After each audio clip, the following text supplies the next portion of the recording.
The Senate has formed a select committee to investigate the causes of and propose solutions to the high cost of homeownership across the state. The panel met this week to look into building permit fees.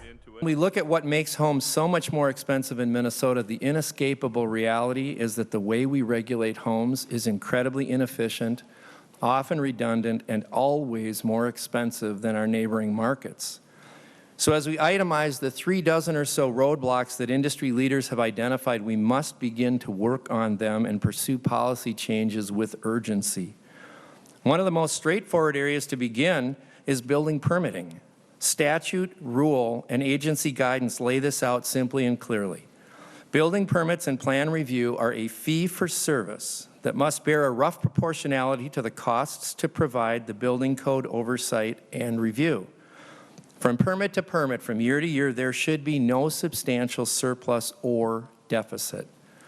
Local governments must find an efficient way to review plans and inspect projects for safety and durability, price those services fairly, and charge that price to homeowners.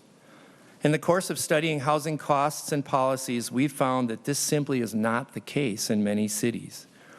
What we found was that in spite of clear statutory direction that permits be proportional, that local governments not accrue ongoing surpluses, that excess permits not be used for general fund or special project purposes, many cities appear to do just that.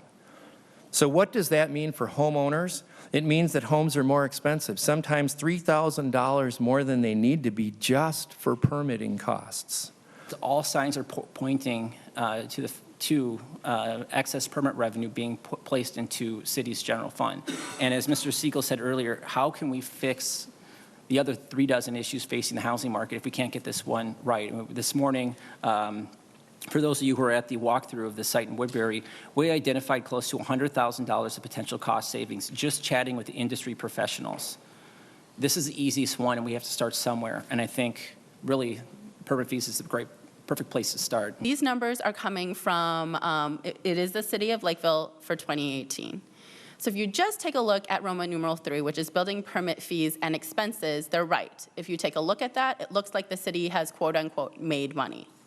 But if you look at the other things that are happening at development, cities have administrative expenses, engineering expenses, planning, zoning expenses. If you take that into consideration, including what we're collecting for that, now what you're going to see is, wait a second, actually it looks about equal. It actually is in the negative a little bit. It's if you add that up just for this 1 year, the city of Lakeville is in the red by a little over than $390,000. So it's not as simple as has been presented. Again, it depends on what the criticism is. If you want to isolate it, if you're concerned about whether or not cities are using these funds in an impermissible way, I can show you that that is not the case.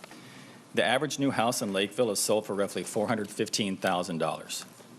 Land prices, something that's outside the city's control, account for about $100,000 of that price. Fees collected through the land development and the building permit process phase average $17,000 per house. This equates to 4.1% of the sales price. Even if these fees were magically waived and the resulting savings were passed along to the homeowner, the price of these homes would still be close to $400,000.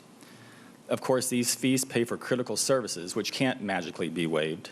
So the question remains, if these services aren't paid for through fees, who pays for them?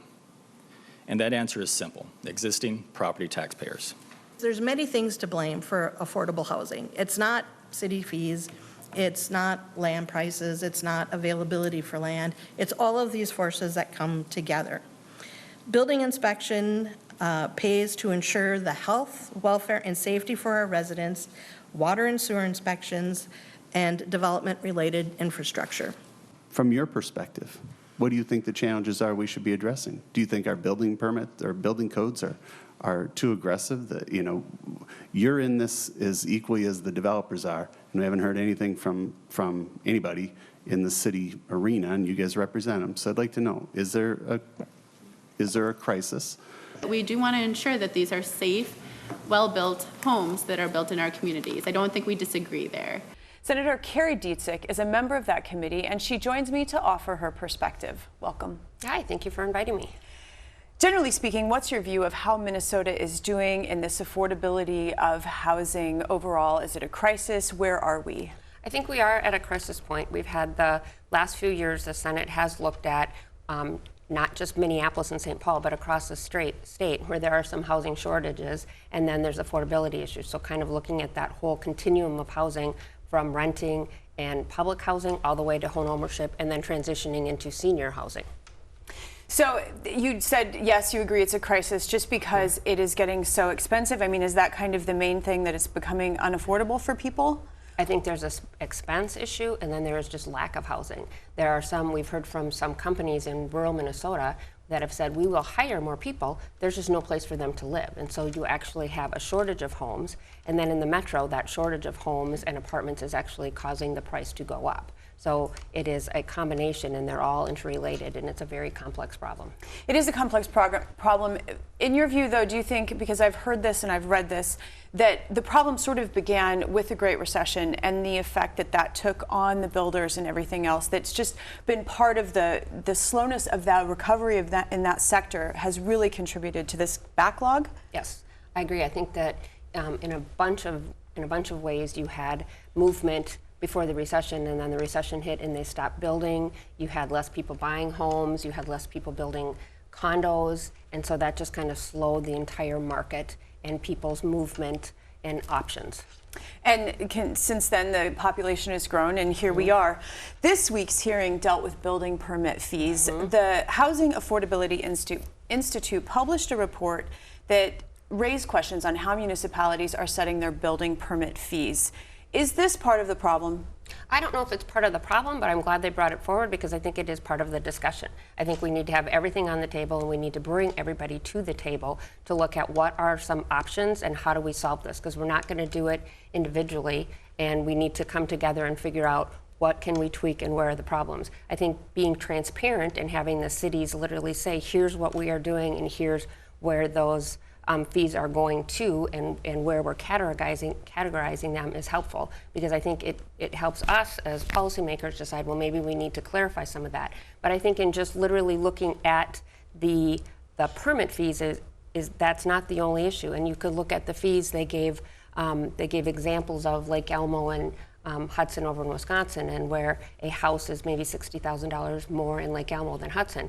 But I think how much of that is fees and how much of that is just related to labor and some other issues. And then on the flip side, the house might be more expensive, but if you look at the property taxes in general are more expensive for that St.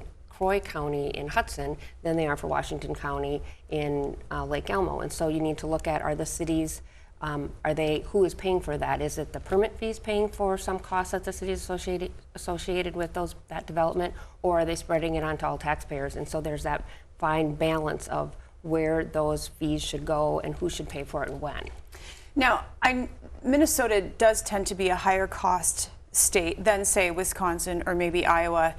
How much of that for housing is due to the regulations for energy, how energy efficient things are, or how many sprinklers, or right. all of that? I mean, Minnesota does have some pretty strict standards that I know neighboring states do not have.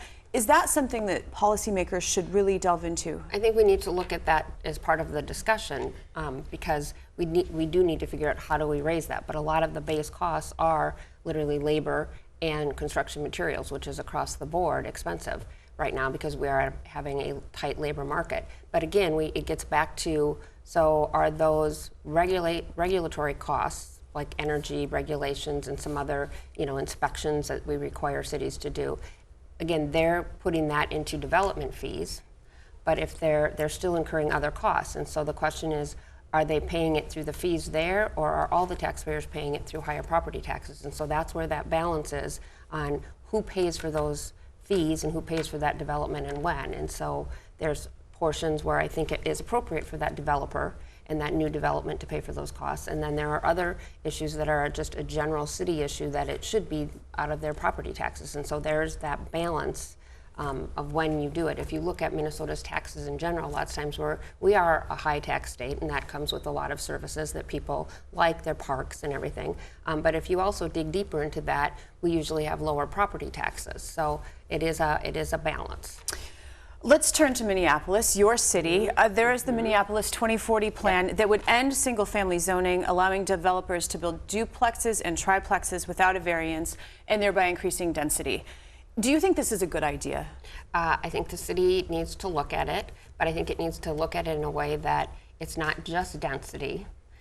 It needs to be density helps grow the city and help eventually lower the cost of that housing. But I think we also need to make sure that what we are building and what we are, those development plans will help with the affordability. Because I have a lot of buildings going up in my neighborhood, and a lot of them are not what I would consider affordable to the average person. So even some of the market rate is kind of surprising at how expensive that is. And so I think we need to literally look at, and the city should look at, what are they doing to incentivize some of that lower, below 50% median income rent, because that's where we have the biggest gap, is the 30 to 50%. We've got a lot of housing going in for 80% of the area market, area median income, but what will help a broad range of people? And the recommendation is that an individual spend only 30% of their income on housing. And so what you're saying is these rents or costs are pushing for people at a lower wage, then it's taking a larger chunk. Yeah, they're pushing that. They're built for people making good wages, which is great, but we also have people who aren't making those great wages, and so how do we help them? Many mobile home parks have closed because the land underneath them is just too valuable. Several lawmakers have suggested relying more on manufactured homes or mobile homes to increase home ownership because these are more affordable, in particular if the land that mobile home sits on is owned by the homeowner. Is this a good option? I think in some places it is. I think it might not work in every city. I don't know if we have a lot of just open space in Minneapolis to put that in, Minneapolis, St. Paul, in the two urban cores, but I think there might be some places around it. And I think in the exurbs and in rural Minnesota, I think it is a good option that we should look at, especially since we've worked the laws to literally do more of a cooperative, where it is the person who owns that mobile home also owns the land underneath, and it is a cooperative agreement, so they are benefiting from that. And finally, Minnesota currently enjoys one of the highest homeownership rates in the nation at 71%. We are in the midst of changing demographics with the super aged population, the increasing diversity, a tight labor market. In your view, is it important for Minnesota to try to maintain that high level of homeownership, or is affordable housing more important, or are they combined? What's your view on how we're going to move forward here? I think it is a combination. I think that is one of the things that people value in Minnesota, is the ability to buy and own their own home. That might be changing. I don't know how much of that is due to the recession, where kids growing up into the recession that are now in their 20s and 30s are a little nervous about buying home. But I do think that that is something that Minnesotans value. We do have a gap. So Minnesota might be at 71%. But if you look at in the metro area, people of color, it's closer to 20%. And that is a wealth building opportunity that we're losing. And so we do need to close that gap. Because if you think of generations, so I know my grandparents came from Poland, and they were able to eventually buy a home. And that home was then passed on to my sister. And then where my parents might not have benefited from that, my sister benefited, and build then wealth maybe for future generations. Right, and so I think having that option and that stability, I think, helps family, and so I think it is something that needs to be on the table as we kind of have this whole continuum of housing discussion. Senator Dziedzic, I want to thank you so much. Thank you.